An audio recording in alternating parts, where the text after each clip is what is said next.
Bien, buenas tardes. El día de hoy vamos a empezar con la teoría del curso y el primer tema a abordar es lo referente a propiedades generales de la respuesta inmune. ¿Ya? Todos sabemos que hay dos componentes, uno que es el componente innato, el otro el componente adaptativo. Cada uno tiene moléculas y células que los caracterizan. ¿Ya?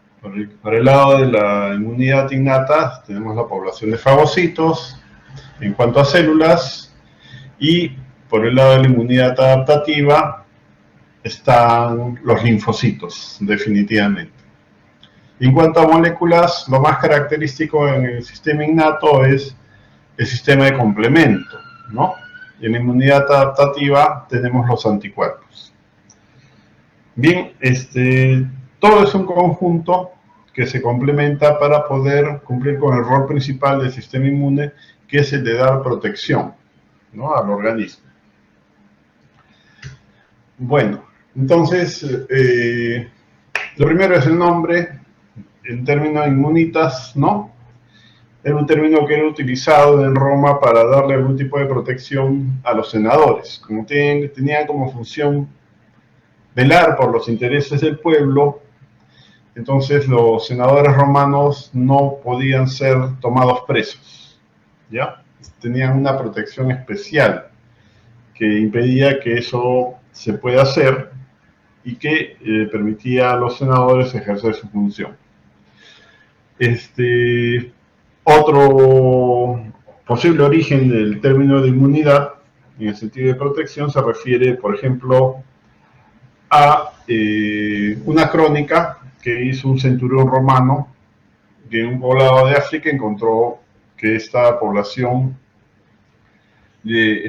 africana tenía cierto grado de resistencia a la mordedura de una serpiente venenosa. Entonces el centurión humano decía que los pobladores de ese lugar habían adquirido una inmunidad al veneno de la serpiente. Y así hay otros posibles orígenes del término que, bueno, no vale la pena ya estar mencionando, ¿ya? Como quiera que sea, el sistema inmune es un conjunto de órganos, ¿no?, y células que van a generar una serie de señales que tienen como función mantener la homeostasia y, sobre todo, defender al organismo de alguna posible agresión. La respuesta es la respuesta inmune, ¿ya? La respuesta inmune puede ser disfuncional. La respuesta inmune puede ser exagerada o perpetuarse, ¿no? En ambos casos, el exceso de respuesta termina produciendo daño tisular, ¿no? Y este exceso de respuesta lo vamos a llamar reacción de hipersensibilidad, que se va a revisar en su momento. Son 4 tipos de reacciones de hipersensibilidad, según la clasificación de Kunz-Hell, ¿no? Y cada una de estas tiene algún mecanismo por el cual se va a dañar a los tejidos. Este señor Edward Jenner es considerado el padre de la inmunología. Él fue el primero que vacunó. El término vacuna viene de vaca. En los tiempos de Edward Jenner estaba la peste, que era la peste de la viruela. Mortal, ¿no? Era mortal. Él observó que entre los ganaderos cuyas vacas habían tenido viruela vacuna, la incidencia de viruela humana era menor. Entonces, él supuso que existía algún mecanismo, ¿no?, o alguna forma como los ganaderos debían haberse protegido a través de las interacciones con la viruela vacuna. Así que decidió inocular a un niño con pústula de viruela de vaca y después le inoculó pústula de viruela humana. El niño no se enfermó, ¿no? Gracias a Dios, diría, no se enfermó. Y este es el evento de la primera vacunación. Él presentó su trabajo, pero en la Real Academia de Medicina de Inglaterra lo rechazaron. Al final, este científico terminó exiliado, ¿no? Y murió olvidado en Francia. Posteriormente, su trabajo fue reconocido, ¿no? Y es por esa razón que se le considera como el padre de la inmunología y el iniciador de los procesos de vacunación. La vacunación es el aporte principal de la inmunología a la humanidad, ¿no? Y eso se traduce en los casos que tenemos actualmente de enfermedades transmisibles. Por ejemplo, en el caso de difteria, esas son estadísticas de Estados Unidos, ¿no? Para el año 1921 se reportaban más de 2.000 casos, para el año 2003 solamente uno, ¿no? Es producto de los programas de vacunación. Con el sarampión sucede lo mismo, el sarampión es altamente transmisible. Entonces, para el año 41 en Estados Unidos se reportaban más de 750.000 de casos, para el 2003 42. Esto se tiene que considerar teniendo en cuenta cuántos habitantes había en Estados Unidos en esos años, ¿no? En el caso de la forma paralítica de la polio, para el año 1952 se reportaron más de 21.000 casos, para el año 2003, cero, ¿no? En algunos sitios la forma paralítica de la polio es una enfermedad que se está considerando en vías de erradicación. La viruela ya fue erradicada, ¿no? Pero aún se conserva el virus en Estados Unidos y también en Rusia, ¿no? Están viendo qué hacer con esos virus. Bien, entonces el primer componente de la inmunidad innata es la inmunidad innata, cuya, podríamos decir, principal componente protector es el sistema de barreras. ¿Ya? El sistema de barreras, en cuanto a tegumentos, se refiere a la piel y a los tejidos mucosos, ¿no? Y además, estos órganos tienen, ¿no?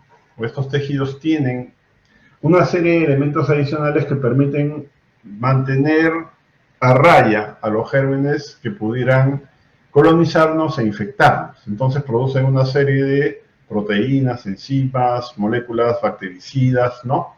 Que impiden que se puedan introducir, ¿no? Y colonizar los tejidos.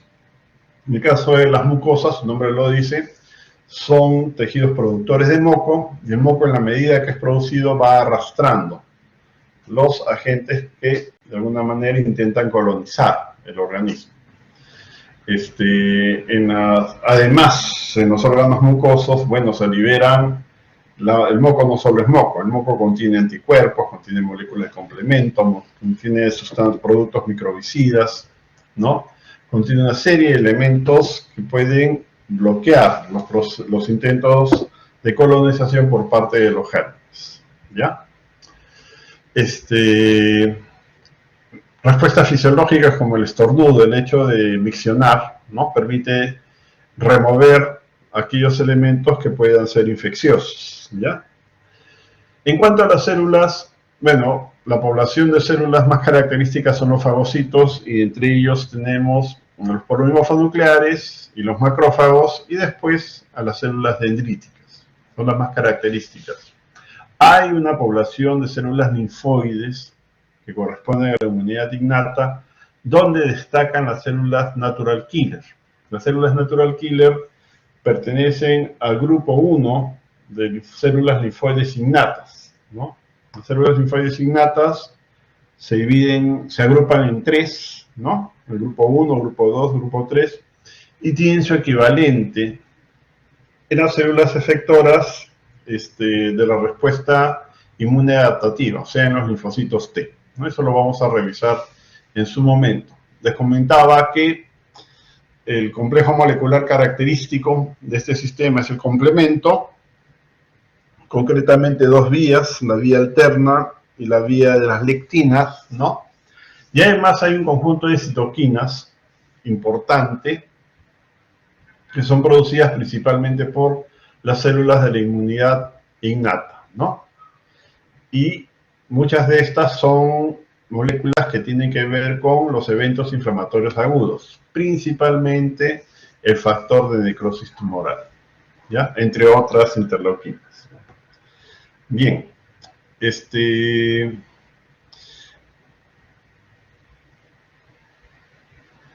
ya, entonces en el sistema de barreras obviamente solamente impide el ingreso del germen, impide su instalación, pero no identifica al germen al cual está impidiéndole el acceso.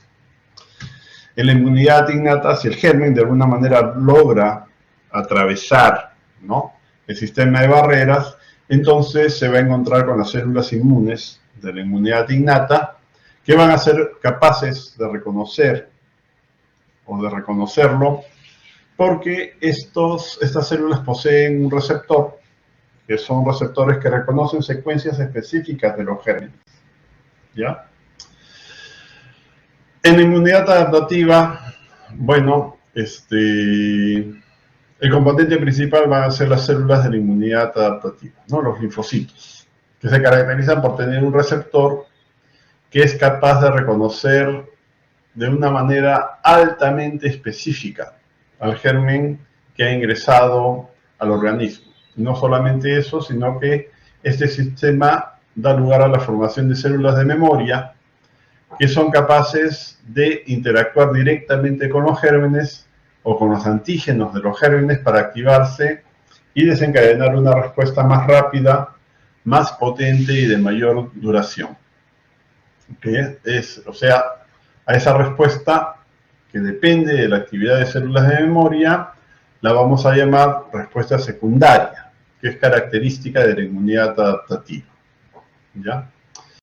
Estas células, a través de sus receptores, pueden diferenciar a los microbios, aun cuando los antígenos tengan una diferencia que consiste en la ubicación de un solo aminoácido, ¿no? O sea, la capacidad de identificación de gérmenes es extraordinaria, ¿no? Si dentro de toda la secuencia molecular hay un aminoácido que se diferencia, eso le permite diferenciar, por ejemplo, entre dos bacterias, ¿ya?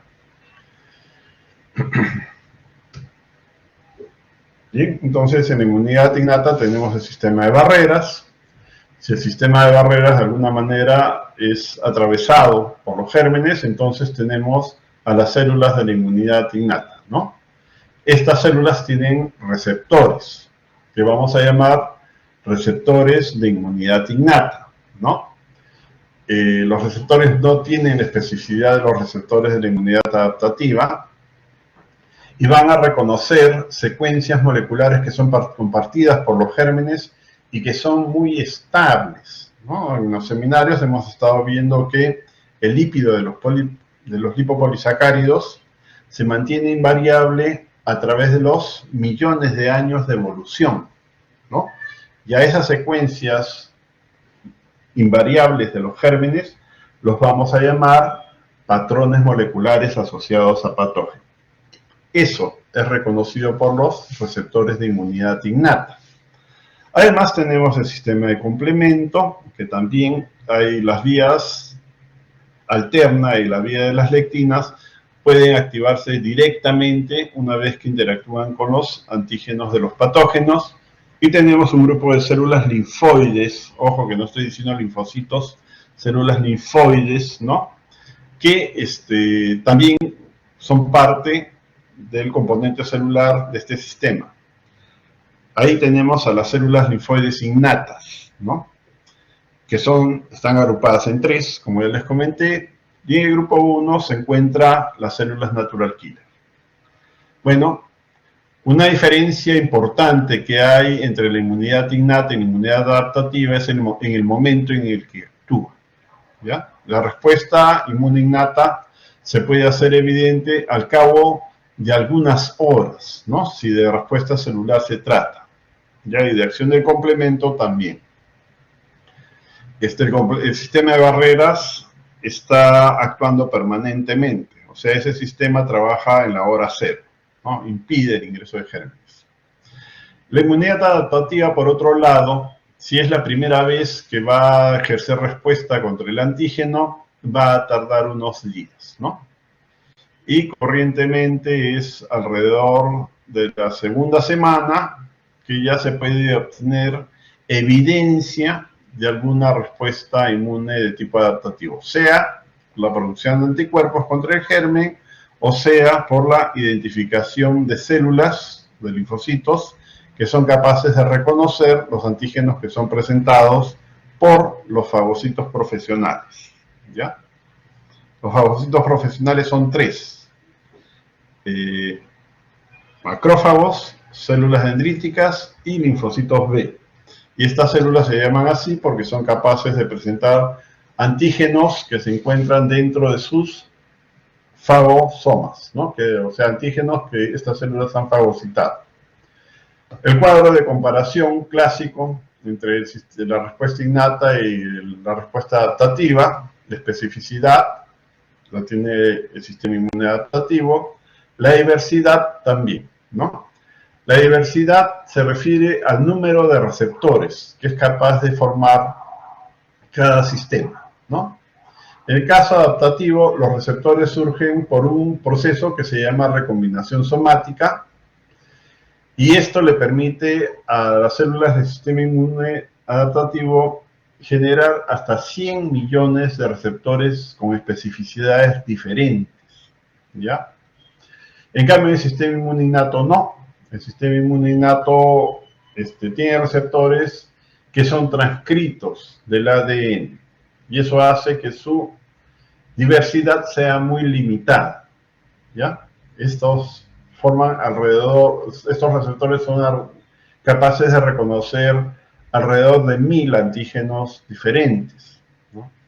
La diferencia en cuanto al reconocimiento del sistema inmune adaptativo con el innato consiste en que el adaptativo reconoce secuencias antigénicas que son específicas de cada bacteria. En cambio, el sistema inmune innato reconoce secuencias moleculares que son compartidas por grandes grupos de gérmenes, ¿ya? Esa es la diferencia principal y lo vamos a ir ampliando a lo largo del curso.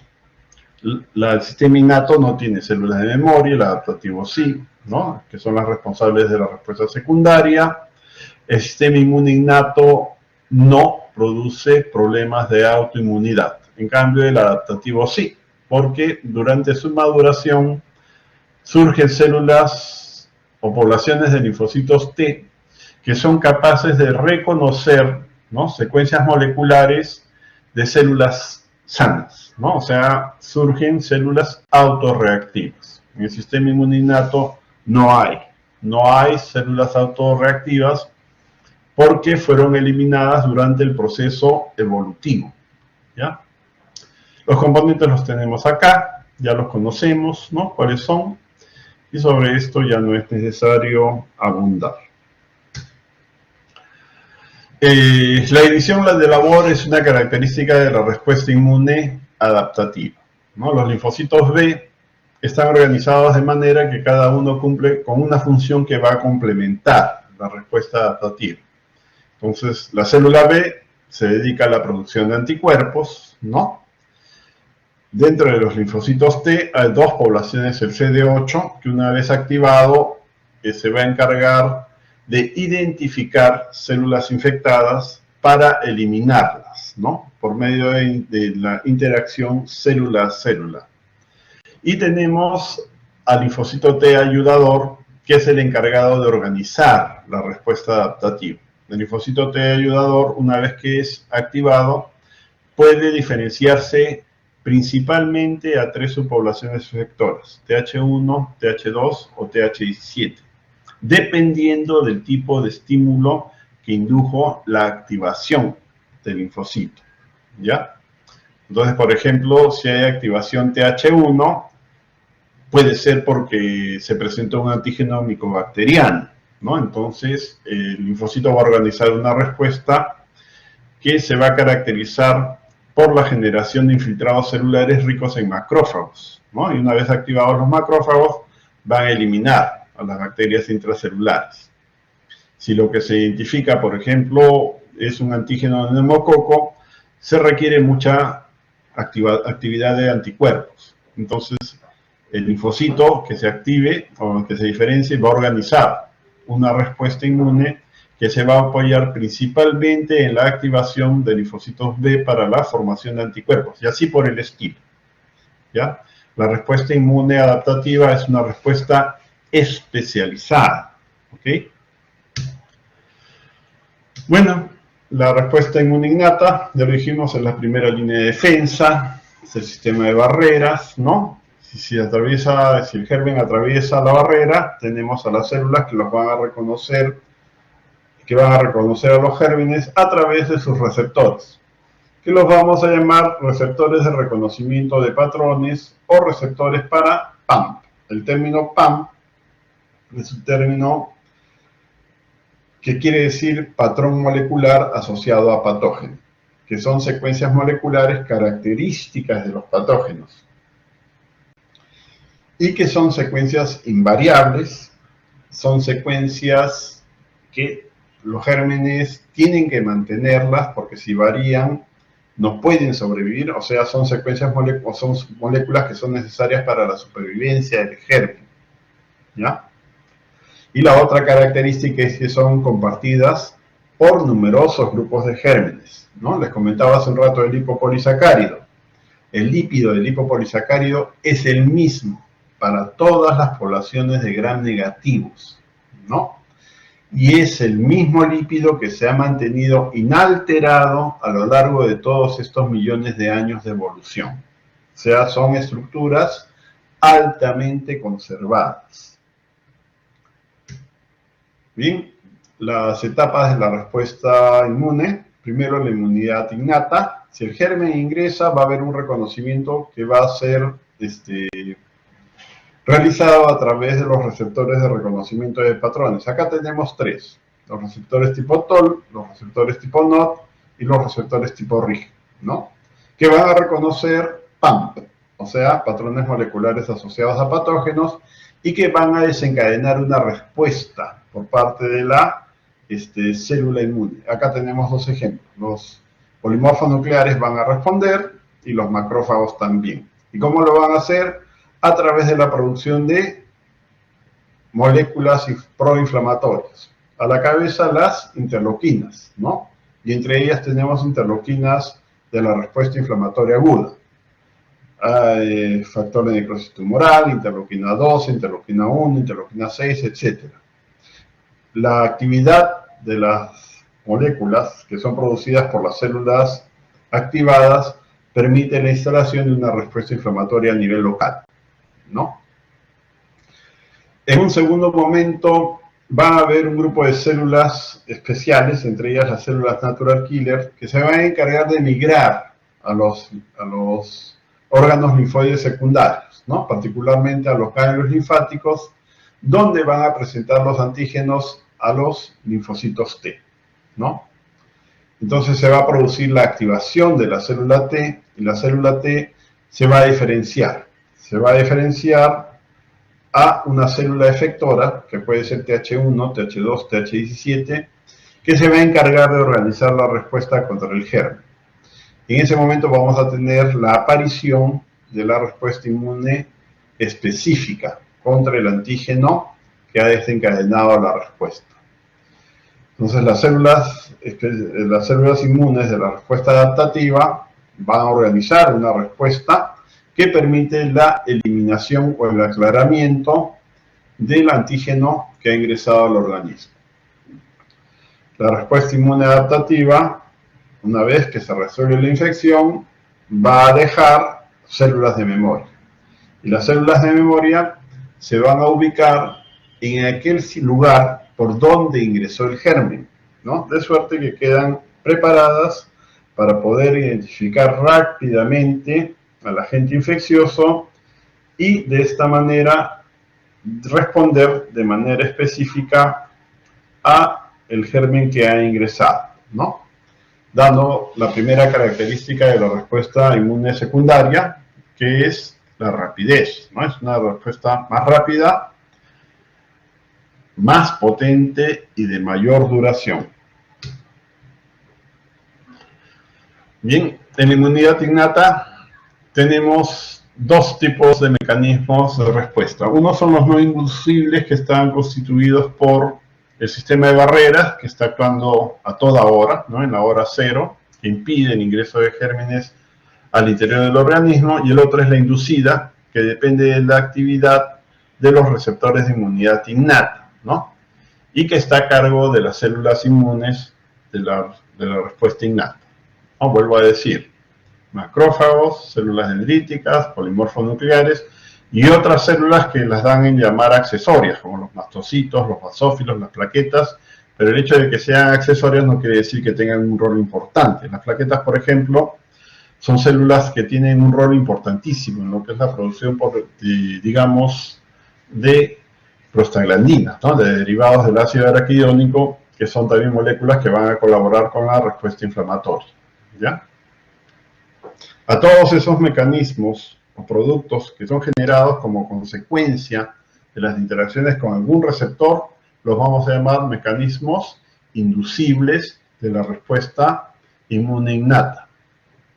Bueno, dentro de los mecanismos inducidos tenemos la piel y las mucosas, que ya les comenté, las barreras fisiológicas, que también ya les comenté, ¿no?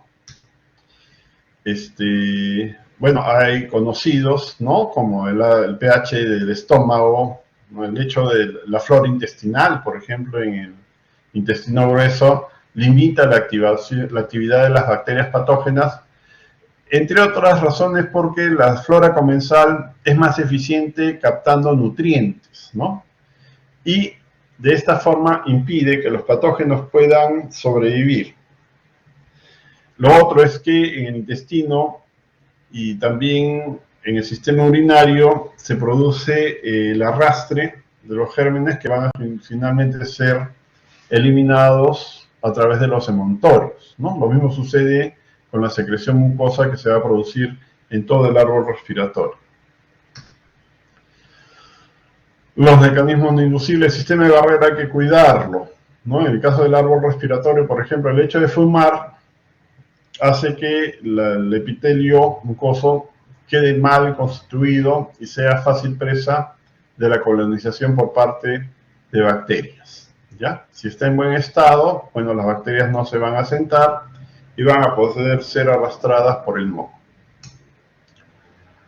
Los inducidos se inician con el reconocimiento que se hace de los patrones moleculares a través de los receptores de reconocimiento de patrones. Son varios tipos de receptores, ¿no? Algunas características de estos y sus diferencias con la inmunidad adaptativa. Les dije que la especificidad, bueno, en el caso de los receptores de inmunidad innata, estos van a reconocer secuencias moleculares que son compartidas por los gérmenes, ¿no? Entonces acá tenemos 3 gérmenes que expresan el mismo antígeno. O sea, este antígeno que es expresado por los 3 es el antígeno compartido. Y es reconocido por el receptor de reconocimiento de patrones, o sea, el receptor de inmunidad innata. En cambio, en la inmunidad adaptativa no es así. En la inmunidad adaptativa se genera un receptor, que puede ser un anticuerpo o un receptor de linfocitos, ¿no? Que reconoce la secuencia específica que permite diferenciar a cada germen, ¿ya? Estos receptores surgen por recombinación somática. O sea, primero se conoce al germen y se le fabrica un receptor específico. Estos receptores se encuentran en el ADN, o sea, se transcriben y se expresan sobre la membrana de la célula inmune, ¿ya? Estos ya están preparados para interactuar contra algún antígeno que es compartido por diferentes grupos de gérmenes. Bueno, los receptores de inmunidad innata son codificados en líneas, son moléculas que se codifican en el ADN, son de línea germinal, ¿no? Y se expresan directamente sobre las membranas celulares. En cambio, los de la inmunidad adaptativa surgen por recombinación somática, como ya les comenté.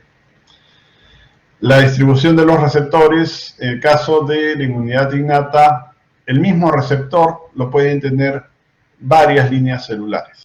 O sea, como lo tienen varias líneas celulares, son receptores que se caracterizan por ser no clonales. En cambio, para el caso de la inmunidad adaptativa, el receptor que se expresa solo lo puede expresar el linfocito que hizo la recombinación. ¿Ya? O sea, de 100 millones de recombinaciones posibles, el linfocito que se activó recombinó seleccionando una de ellas, ¿no? Y solo ese linfocito puede generar ese tipo de receptor o anticuerpo. En ese caso son receptores de tipo clonal, de que pertenecen a una clona celular. Bueno, los receptores de reconocimiento de patrones o receptores para PAM, ¿no? Son estructuras o son moléculas, ya lo damos por sentado, que son de línea germinal, ¿no? Y van a reconocer PAMs, que son estructuras muy conservadas que forman parte de los antígenos de los gérmenes, ¿ya? Y son compartidos, ¿ok?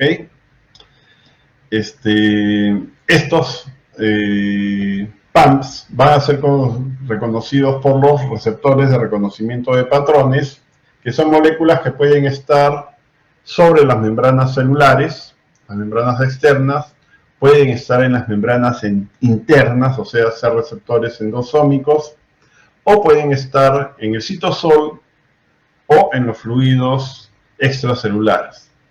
O sea, los receptores de reconocimiento de patrones son ubicuos, esa es otra característica.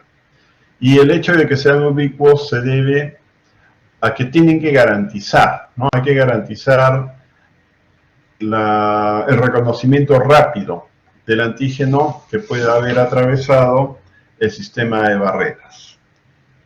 Muy bien. Entonces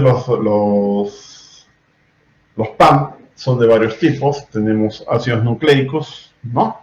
Ácidos nucleicos que son expresados por los gérmenes, ¿ya? No así por las células, en este caso de los mamíferos, ese es uno. Lo otro es que los ácidos nucleicos normalmente están secuestrados en el núcleo. O sea que la otra forma, como se diferencia, es porque la ubicación. El ADN no puede estar en el citosol, ¿no? Si está en el citosol es porque es un patrón molecular asociado a patógeno o a daño, ¿ya? Bueno, el RNA de cadena simple lo tienen los virus, el PAM, los RNA de cadena doble solo lo tienen los virus, ¿ya? Y este ADN, que es un ADN SPG, o sea, un ADN no metilado, diferencia directamente el ADN de los gérmenes del de los mamíferos, ¿no? El de los mamíferos es un ADN metilado. Proteínas características de los gérmenes como la piroflagilina, ¿no? Los lipopolisacáridos en los gram negativos, el ácido lipoteicoico en los gram positivos, la presencia de carbohidratos que no son presentados por las células de los mamíferos como mananos y dextrina-glucanos nos permite diferenciar e identificar, ¿no? Diferentes tipos de gérmenes, ¿ya? También los receptores de reconocimiento de patrones son capaces de identificar moléculas que indican que la célula se ha dañado. Entonces, entre ellas tenemos a las proteínas de choque térmico, cristales como el urato monosódico, entre otros, ¿no? Y un grupo de moléculas especiales, ¿no? Que se producen cuando hay daño a nivel del núcleo celular, que son las proteínas de la caja de alta movilidad del grupo 1, ¿ya? Bien, dentro de los receptores tenemos, en primer lugar, a los receptores tipo TOL. De esos receptores, a esos receptores nos vamos a referir bastante la próxima semana cuando hagan la presentación. Son 11 moléculas, en el humano se expresan 9. Estas son moléculas de membrana y se van a ubicar en las membranas extracelulares e intracelulares. Las extracelulares, o los receptores tipo TOL extracelulares, reconocen principalmente estructuras que están en la parte externa de los gérmenes. En cambio, los receptores tipo TOL de las membranas endosómicas reconocen principalmente antígenos como ácidos nucleicos, ¿ya? Pueden reconocer el RNA monocatenario, bicatenario y también DNA. ¿Ok? Todas estas moléculas tienen dos dominios. Un dominio de reconocimiento, que se caracteriza por tener secuencias que son ricas en residuos de leucina, y un dominio de activación. El dominio de activación lo vamos a llamar dominio TIR, ¿no? O secuencia homóloga al receptor de interleuquina 1. ¿Ya? Bien, entonces acá tenemos el receptor tipo TOL, el dominio de reconocimiento, que va a reconocer la parte externa, ¿no?, del antígeno, y el dominio de activación, que es el dominio TIR, ¿no?, que va a generar una serie de señales que termina induciendo la formación de los llamados factores de transcripción nuclear, que se van a traslocar al núcleo, o sea, van a atravesar la membrana nuclear y van a iniciar la transcripción de genes asociados con la respuesta inflamatoria o las respuestas de defensa. Y acá tenemos al receptor tipo TOL endosómico, ¿no?, que está en las membranas endosómicas, que se especializa en el reconocimiento de ácidos nucleicos de los gérmenes, ¿ya? Igual, también una vez que se produce su activación, se va a dar una serie de señales que terminan generando factores de transcripción nuclear que van a inducir la transcripción de genes, ¿no?, que van a generar moléculas que tienen que ver con las respuestas inflamatorias. Son 9 en el humano, les decía. El reconocimiento de los diferentes patrones moleculares asociados a patógenos se hace en forma de pares, ¿ya? O sea, hay un par que es el tipo TOL1, tipo TOL2, que reconoce lipopéptidos bacterianos, y tenemos el tipo TOL2, tipo TOL6, que también reconoce la misma secuencia antigénica. Los otros son los pares, ¿no? Por ejemplo, acá tenemos el par tipo TOL2, reconoce o interactúa con peptidoglicanos bacterianos, ¿no? El par tipo TOL4 son lipopolisacáridos bacterianos, y así por el estilo. Bien, entonces, bueno, en cuanto a los receptores tipo TOL, actúan principalmente en la etapa de respuesta innata, ¿no? Dentro de las células que expresan estos receptores, principalmente tenemos a las células de la inmunidad innata, macrófagos, polimorfos nucleares, ¿no?, células NK y otras células en menor medida. De estos nos interesan sobre todo los macrófagos, ¿ya?, que van a constituirse en células que van a tener un rol central en la instalación de la respuesta inflamatoria aguda mediante la producción de interleuquinas principalmente. Y aquí tenemos interleuquinas que van a favorecer la respuesta inflamatoria aguda. La interleuquina 1, 6, la 8, que es una quimiosina, la 12, que tiene dentro de sus funciones la activación de las células natural killer, factor de necrosis tumoral. Los interferones alfa-beta o de tipo 1 también se van a producir, por supuesto, pero la producción va a ser más abundante en el caso de infecciones por virus, ¿no? Esta molécula es la encargada de inducir lo que se conoce como estado antiviral, ya que se va a explicar en su momento. La actividad de las interleuquinas inflamatorias activa a otros grupos celulares para que puedan cumplir con la labor o la función de defensa. Y acá está lo que les comentaba sobre las cascadas de señalización, ¿no?, de los receptores tipo TOL de membrana extracelular y los endosómicos, ¿ya?